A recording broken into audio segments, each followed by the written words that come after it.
Hey, hello, you're with Wolf Gorlick, Human Sriffy on IT and IT security. Today, looking at one of the things that Equifax did right. I am in an empty conference room right now at TAGADM, which is the Texas Association of Governmental Information Technology Managers. I'm at TAGADM, their conference, and I'm about to present, so this room fills up, and then as soon as my slot time comes up, on security culture. And one of the things we're doing is we're picking apart companies that do bad and companies that do right.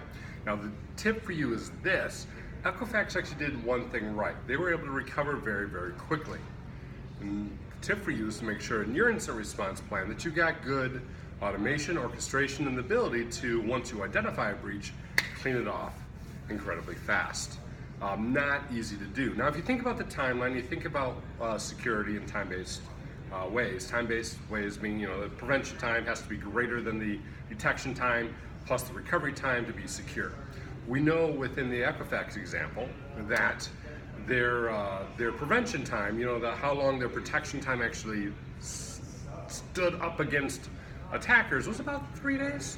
3 days from when the Struts phone was announced and it hit Metasploit, and next thing you know, there's a whole bunch of web shells all over everyone who's got Struts exposed to the internet, including Equifax. So that's a teeny tiny bit of time, not much at all. Now, it then took about 140 days, give or take, I think it's 143 if I'm exact, days for Equifax to identify they've been breached. Not unusual. You look at the stats, organizations oftentimes say about 180 days on average to figure out you've been breached. Oftentimes they don't have good visibility. That's a whole other topic in itself. The last thing is what's interesting. After they discovered a breach, it took another 3 days to do the response and recovery, to clean off the bad guys and get them out of the system. That is incredibly impressive. If you look at things like EDR, right, endpoint, and the tools on the endpoint that allow you to do that response and recovery and investigation, those defenses that allow you to push things out and clean up, so incredibly important.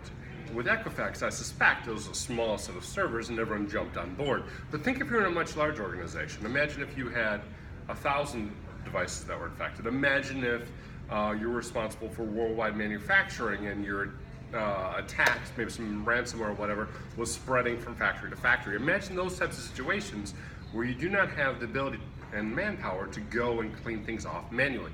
What are you going to do? Organizations oftentimes haven't thought about that. I hope you do, and if you got a good answer for me, hit me up in comments or social media. Cheers.